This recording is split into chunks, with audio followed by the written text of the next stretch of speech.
Hi everybody, my name is Dani Powers, and today I'm going to be coloring this lovely warrior lady alongside you guys. So we're going to get started by coloring in all of the skin tones. So I need everyone to get out their NU00 or nude chameleon pen marker, and we're going to be using that with a color top in NU3 fawn. We're going to be using the brush side for this demonstration.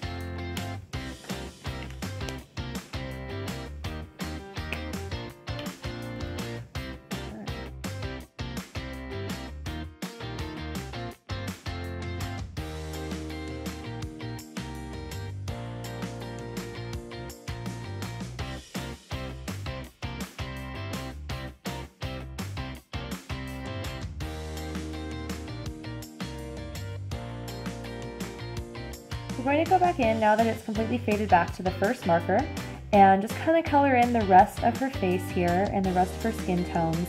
And then we're going to go back in with a fusion, originally like we did with fawn, and kind of bring in some more of those facial shadows now that we have the first shadow where her hair and the top of her helmet is kind of casting down on her face.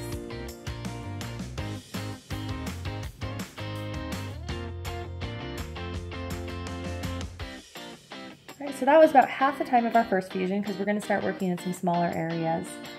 We don't need to stay as dark for as long.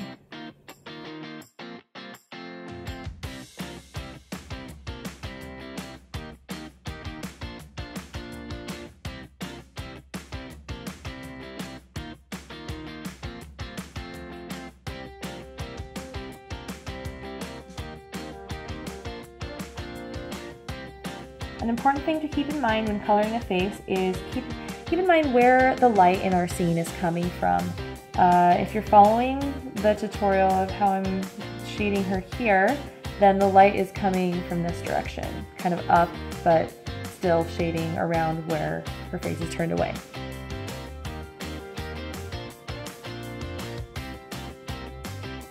You can also use chameleon pens just like regular alcohol markers. They blend just fine. So I'm kind of going in and just adding a little bit more to around her mouth to show off the plane of the face here. And I think that the face shading is finished. Now let's take care of her neck, shoulders, hand, and other shoulder over here.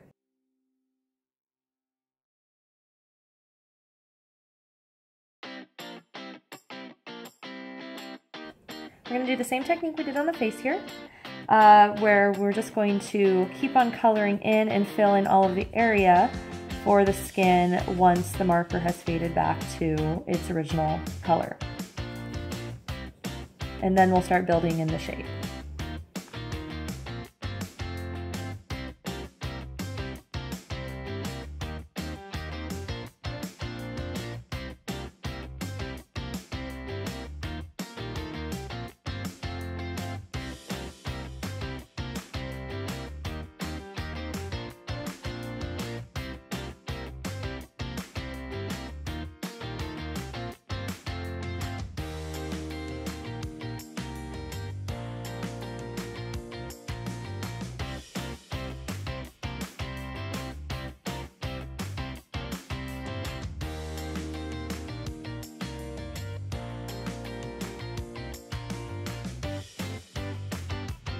Alright, so now we're going to get started on the hair.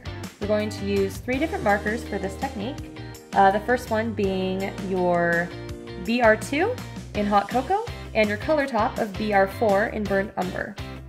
We're going to just fuse those two together for about 10 seconds.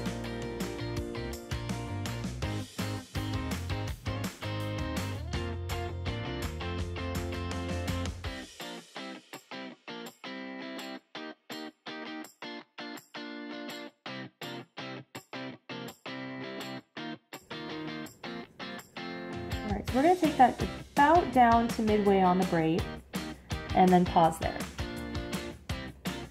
and do another fusion.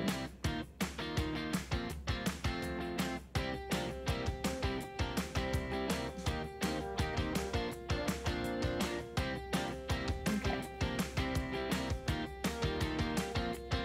Skip around the braid for now.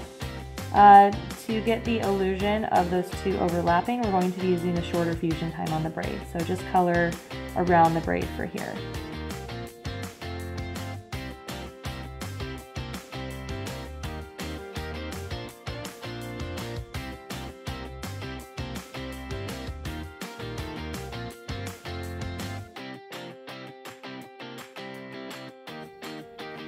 When coloring hair, it is helpful to color in the contour that the hair is moving in. So I do have some sections that are parted here that I am avoiding right now because I want to do different fusion lengths for those to kind of get more depth in the hair.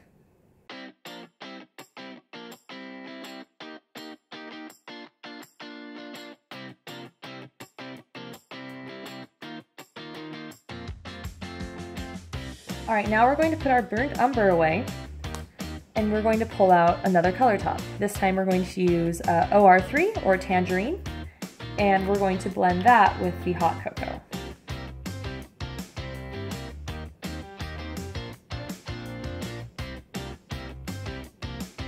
For about 5 seconds. Now you're going to be coloring the opposite way, up from the bottom of the braid.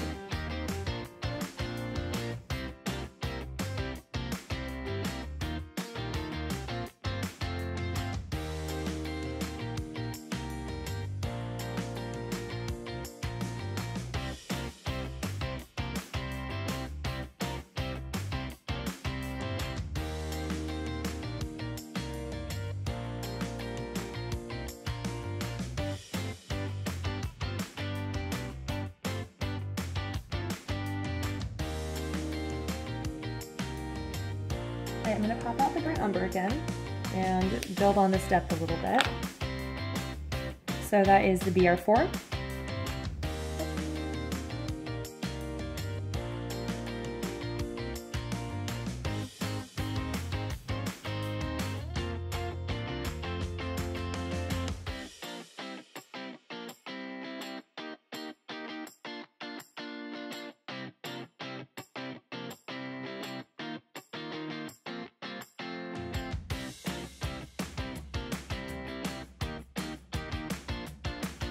Hair is starting to look pretty good, but I want to add a little bit more detail to it. So what I'm going to do is just kind of finish off the last little bit of blend I have in this marker. And then I'm going to put my hot cocoa away for a moment. Make sure that I put the entire marker back together. And I'm going to take out the burnt umber marker, not the color top, the marker. And we're going to take out the bullet side. So now that I have my darker color, I'm going to go back in and kind of go over some of these lines a little bit and add just a little bit of straight shadow to them.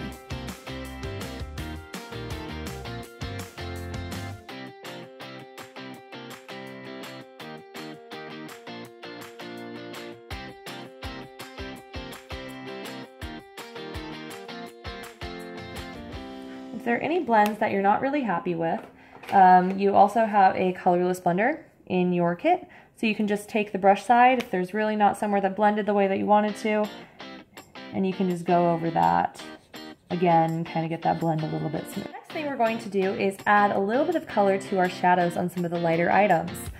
Just because something comes across as white or just very light colored, that doesn't mean we can't add a little bit of pop to the shadows. So for this one, we're going to be using BG1 or Lagoon, and we'll just be using the marker by itself.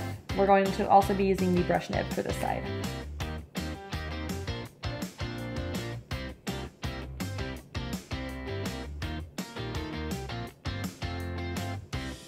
So an 8-second blend, and you're going to be doing the opposite kind of shading for this as well. So you start from where you want it to be clear, and we're going to move into the shadow.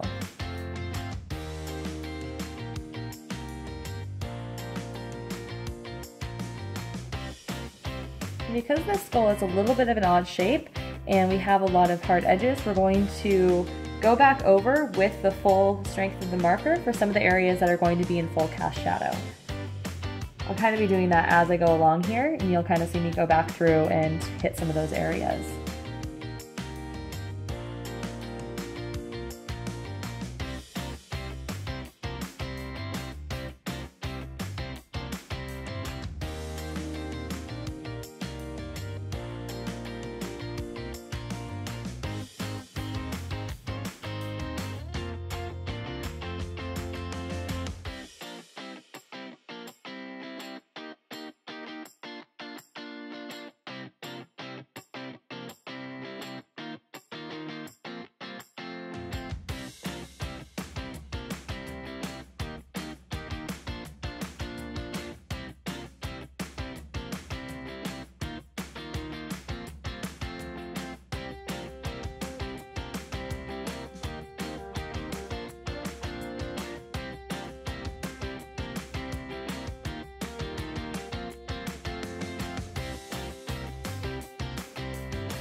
Okay, next what we're going to do is color some of her clothing. So I need everyone to get out their RD5, which is burgundy, and their RD2, which is red coral.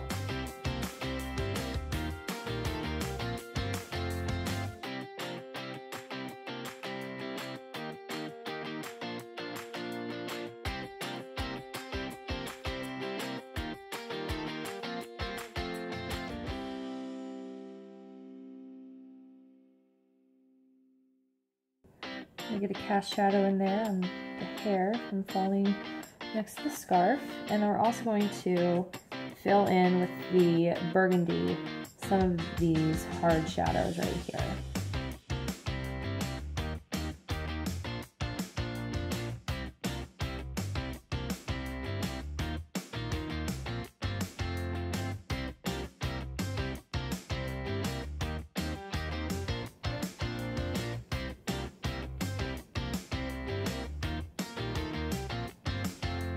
About 5-second fusions. Then marrying them in the center here because we're going to have a bar of the lighter red catching the light, like so.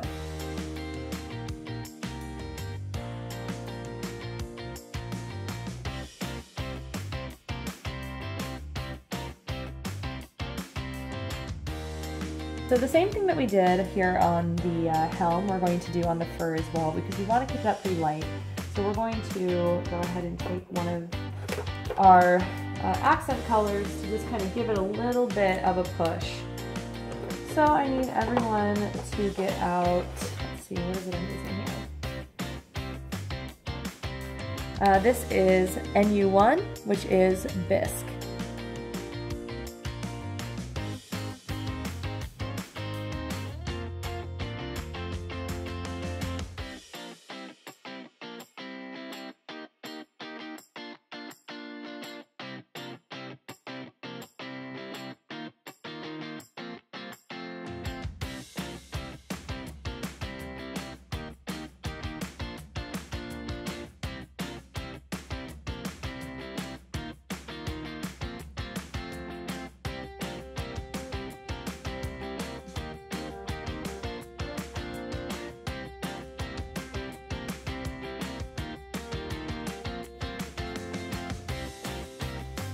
So we have our first pass there of the fur, and now we're going to go in with a gray just to kind of tie in that color a little bit more and to kind of separate the tones from the skin that we have it next to.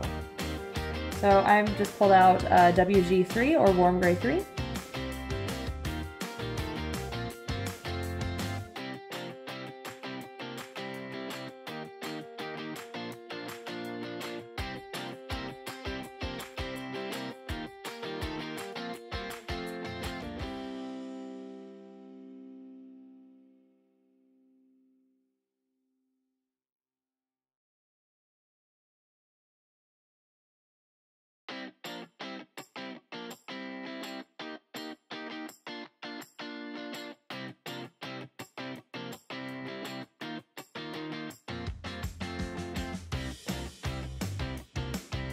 Okay, so the next thing we're going to do is just do a couple little detail maintenance things.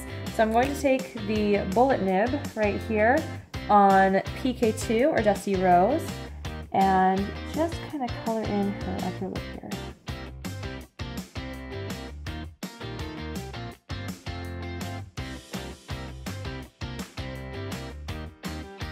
Alright, now we're going to just do a couple more little maintenance items. So I just picked out WG7 or Warm Gray 7. I'm going to take the bullet nib again and fill in a couple of these smaller areas.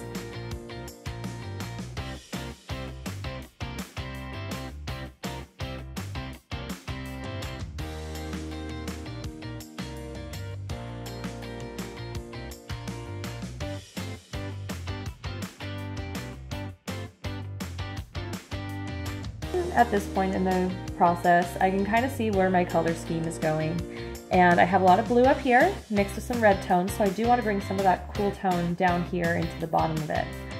So what we're going to do is we're going to take out our Lagoon again, BG1. I'm going to do a fusion with just the bullet nib side right here with the straight blend. Give that a minute. Okay. And starting from the center here, I'm going to start blending it up.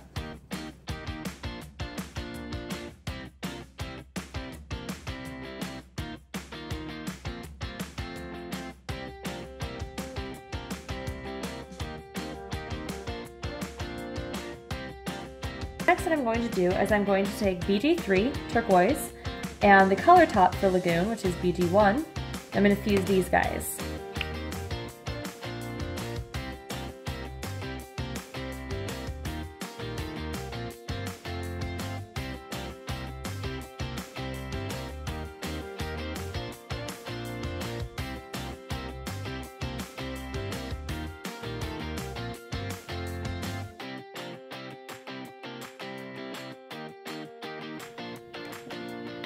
That color top away for a moment and just do a straight blend with Lagoon.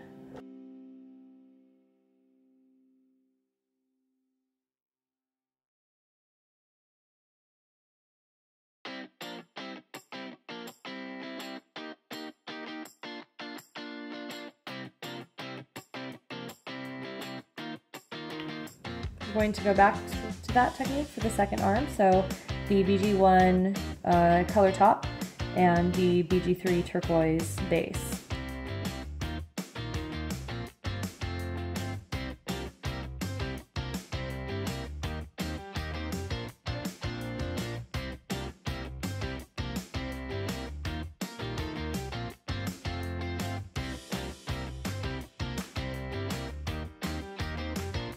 Going in with RD5, which is our burgundy, and I'm just going to use them in a traditional marker in this sense and just block in all of these shadows using the brush side.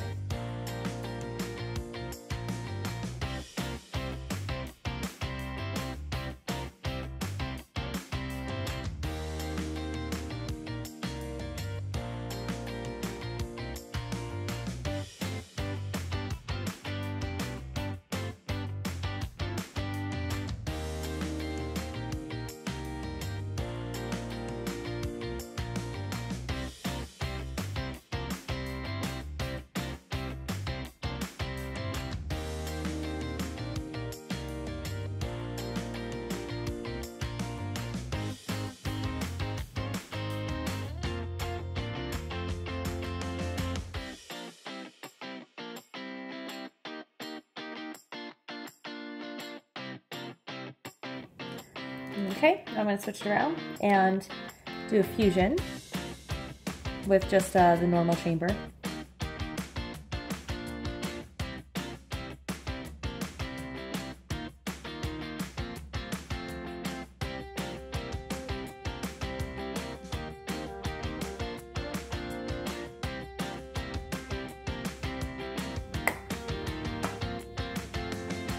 Okay, now we're going to bring in the other color, which is Vermilion, RD3. And I'm actually just going to straight up run over what we just did.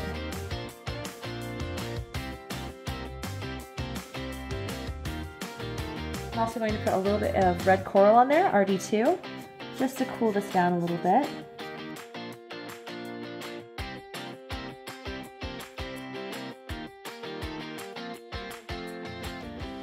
So now we're going to use BR5, which is bark.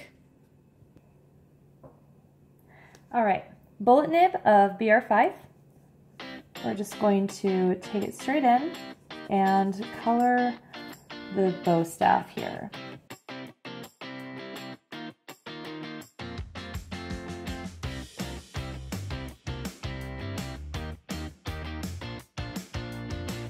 I think we could probably tie it in very nicely with this warm gray we have here, warm gray 7, WG7.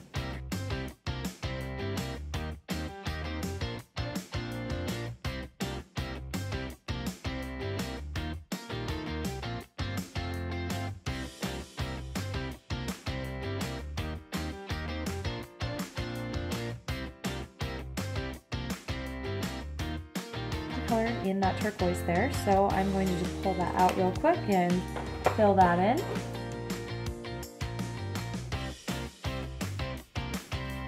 We're actually going to bring some of that turquoise into the skull as well. It's going to marry the whole picture a little bit better. I'm not blending at this point, I'm just going to go in. I can actually go in with the bullet nib for some more precision and just get into some of these cracks in the skull and where the skull is folding away from our view. This is also a good point that you can add some little extra lines if you want to add some texture to the skull. So I'm adding a couple of little cross hatches around here and building up on it. Just because a piece is lined does not mean that you can't add things to it and build on what you already have. Okay. Now what I'm going to do is I'm going to pick out my GR1, which is green apple, and I'm going to do a little bit of the embellishments around here, just using the bullet nib. We're going to use the same technique where we're just going to go in straight and just fill those guys in.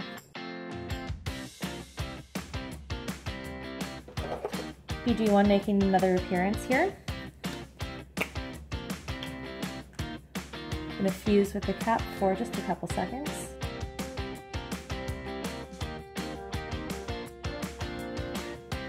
So I'm taking out my Warm Gray 3, or G3. I'll be fusing with the bullet nib this time.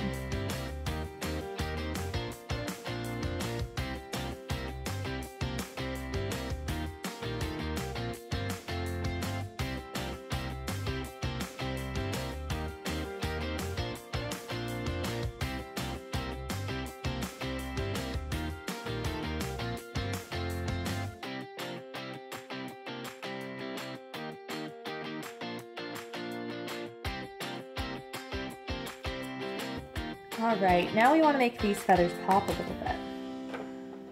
So we're going to take out just a little bit of our sunset yellow, which is Y03. I'll be using the brush side of the nib for this one.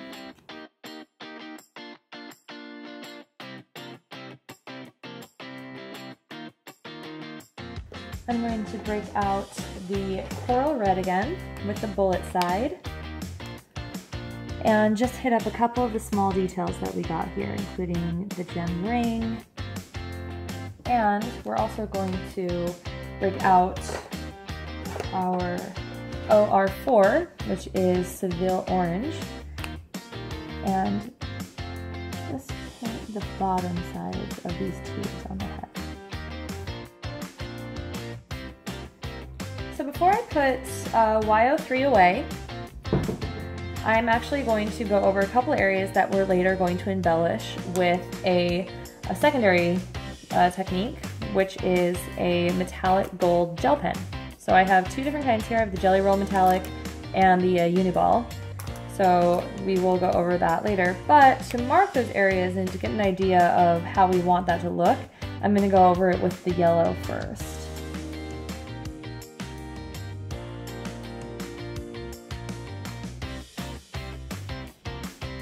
As a side note, if you do not want to add metallics to your work, that's totally valid, and this is actually an excellent space to do another blend between colors.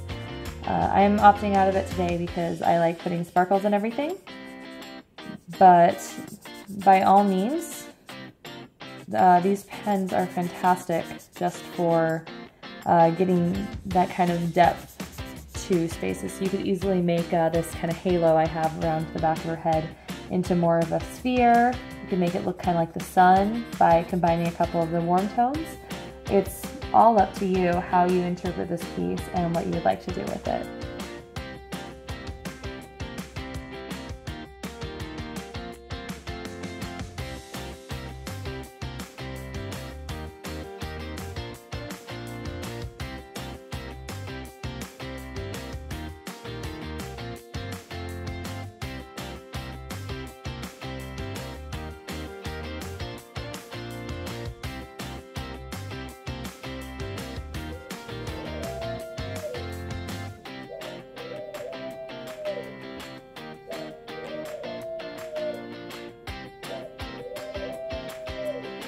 Alright, so if you've been following along, we're in kind of the final stretch here. Now I'm going to switch materials a little bit and do a little bit of touch-up work. For this, I'm actually going to be using the Uniball Gel Impact in gold, just to kind of get a little bit more of a shine to the piece. So, just in some small kind of circular motions, you're going to go over our warm sunset yellow, which was Y03. And with that as a base, it actually takes to this gold very nicely. This is getting that kind of gold leaf texture in there.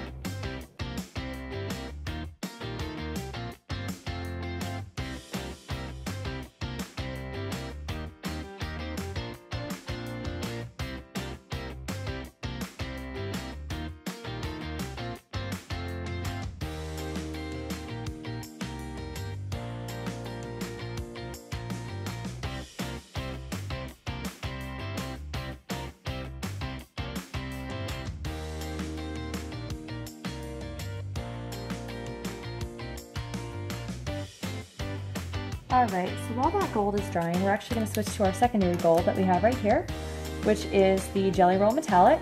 This one has a little bit of a cooler tone to it.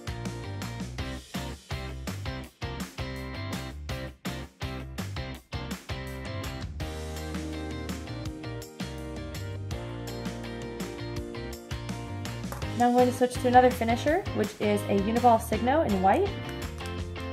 And you can use this to kind of define some of the features that are kind of outside of our space here.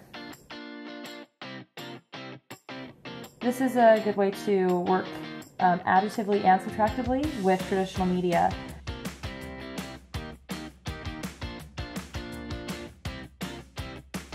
I always find that after finding the highlight in the eye, it really brings the person to life. Another thing I like to do is just take the white Signo and just do a nice little halo around the line work. This is a nice way to kind of pop it off the page away from other colors.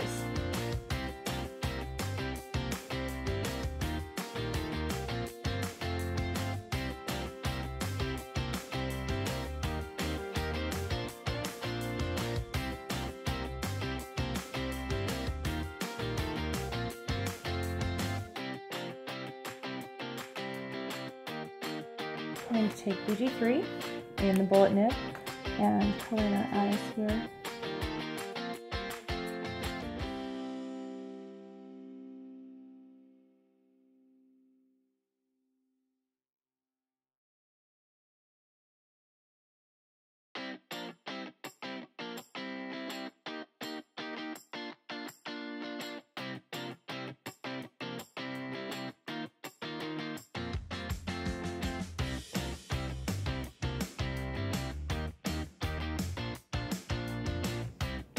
Alright, we're looking pretty good here. So I believe that the only thing left to do is to thank everybody for sticking around and for following this tutorial. Definitely check out Chameleon pens, both in their color tops, such as this one, and in their regular markers. The whole set is fantastic. I use it pretty regularly in my work. You can follow me at Pixel Superhero on Instagram, Twitter, and Tumblr. And you can also check out my work on Facebook at artbydpowers.com. Alright, thank you so much, guys.